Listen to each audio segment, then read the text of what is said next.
to be a conscious parent. In case we haven't met yet, I'm Jess X Goh. I'm the sole founder of Life in Confidence. And even though I'm not a parent myself, but I do feel like I am a parent for my clients.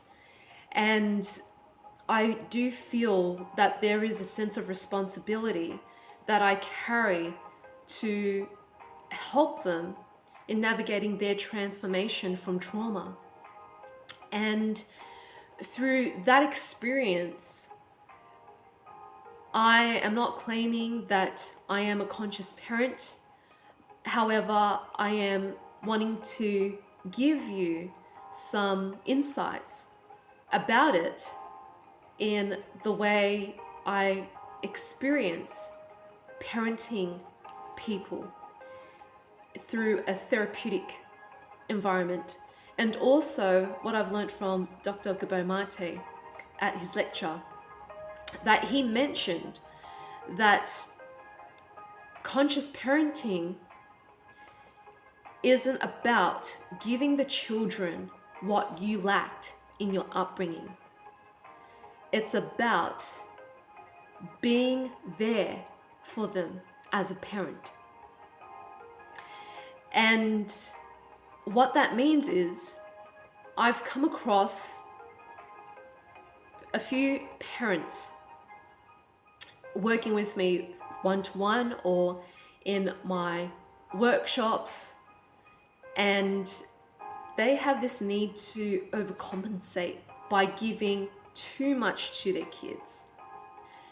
And that comes from a place of FOMO, fear of missing out that their kids are not getting what the parent didn't get. And they feel the need to give because the parent did not feel worthy that they are enough when they were raised in their family dynamic. And that comes from a place of shame.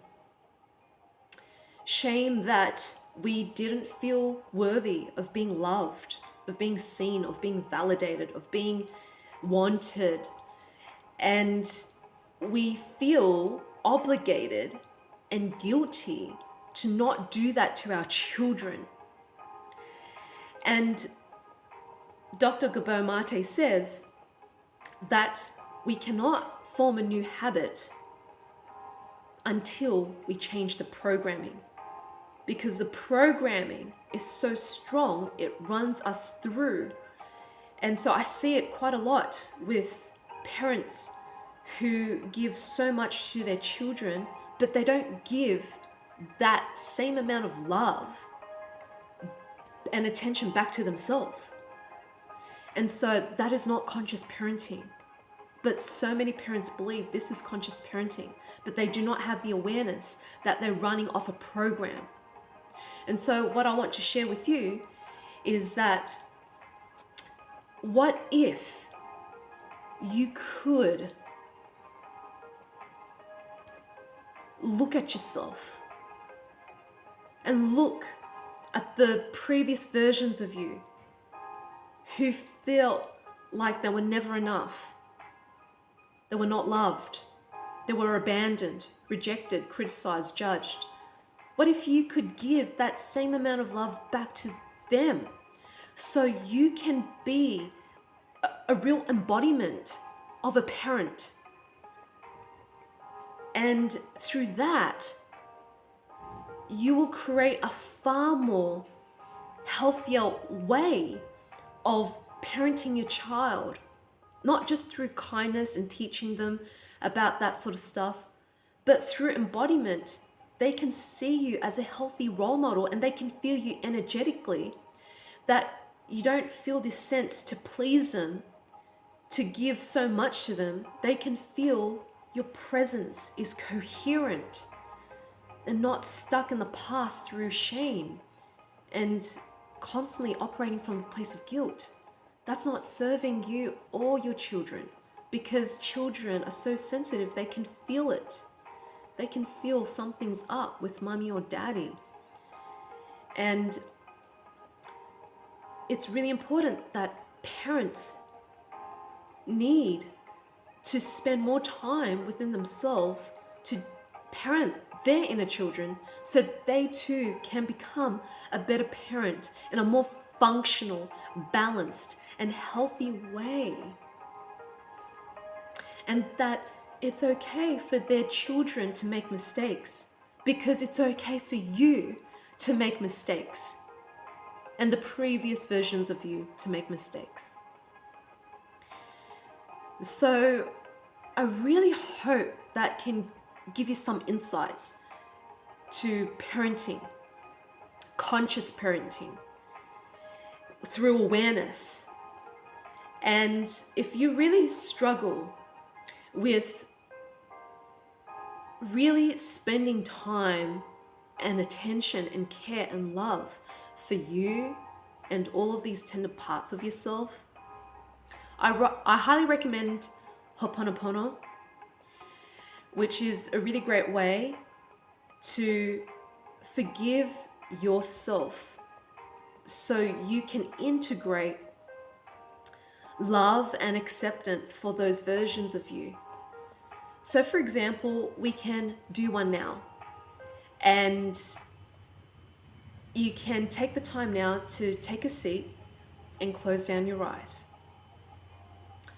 I want you to visualize a previous version of you that felt abandoned, that didn't feel loved, that wasn't protected, seen, or validated, that didn't feel safe. I want you to see this version of you, or maybe it's multiple versions of you.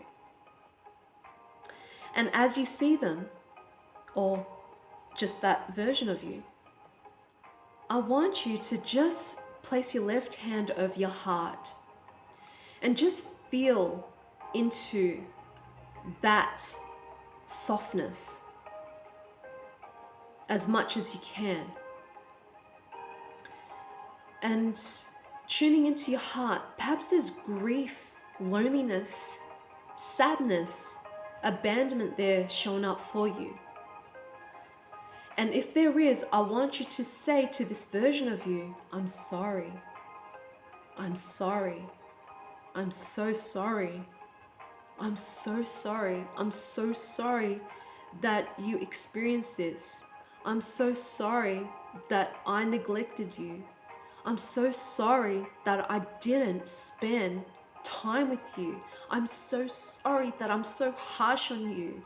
I'm so sorry that I do not see you from a place of love, that I just see you with mistakes and flaws and imperfections. I'm so sorry that I do not spend enough time with you. I'm so sorry. I'm so sorry. And just keep saying, I'm sorry for anything that you neglected within yourself. And if you feel the sorry piece is complete, then you say, please forgive me. Asking forgiveness for those versions of you. Please forgive me. Please forgive me. Please forgive me. Please forgive me. Please forgive me. I did the best that I could. Please forgive me. Please forgive me. Please forgive me. Please forgive me. Please forgive me. And you will notice that more sadness will come through. And then when the sadness has been purged out, then you say, I love you. I love you. I love you. I love you. I love you so much. I love you so much. You are a part of me. I love you. You are incredible. You are amazing. You are so worthy of being loved. I love you. I love you so much. I welcome you into my heart. I love you. And then when you feel this is complete, then you say, thank you. Thank you. Thank you. Thank you. Thank you for the lessons that you have shown me about my pain. Thank you for the experience. Thank you for showing me what I need to heal within myself through you. thank you. And when this is complete, you can gently open up your eyes and bring yourself back. And so you can use Ho'oponopono to soften the tender parts of yourself that needs healing. And this can take some practice. Sometimes there's so much armoring and resistance to get into our heart space, to feel into those tender parts of our emotions. And so it's really important that we ground and spend time in nature to soften our energy, to do body work, to soften the armoring, the trauma that we hold in our body, so we can go deeper into our heart space. Perhaps doing yoga, some form of exercise to release the stress that we're carrying in our bodies. And to clear our energy as well through meditation, spending time in nature, grounding, hugging a tree, talking to a flower, or using the leaves, rose petals to touch our body, to bring ourselves back into our true nature. So, my love, I really hope you got something out of this. And if you do, please subscribe to my YouTube channel, give this video a like, comment below, and share it with your loved ones who are in need of this, so I can share this content with as many people as I can to raise a consciousness within ourselves, so we can practice more compassion, more forgiveness, more kindness, more acceptance, and more love within ourselves and within others, and for our next generation to come, and to teach them through a place of embodiment, to be aware beings. If you really struggle with this and you're ready to dive deeper into your trauma recovery journey, I invite you to check out my upcoming trauma recovery workshops and retreats, which you can learn more in the link below. And you can also book a free clarity call if this is right for you. If you prefer to work with me privately, I also run a one-to-one, 1 day or 2 day trauma recovery retreats, just you and me, and I'll craft an experience to address your concerns and your needs that requires clearing, whether it's ancestral, childhood trauma, past lives, collective, a relationship, or everything that you are ready to clear, so you can show up with more light and more love within yourself, then book a free clarity call with me. And also, if you would like to work with me in a 3-month container called Find Yourself in Trust, one-to-one mentorship, I invite you to watch my free webinar, Overcome the Impacts of Childhood Traumas in Just 3 Months, in the link below. And you have the opportunity to book a free clarity call after watching the webinar to see if my work is for you based on my case studies and my healing journey and what's possible for you.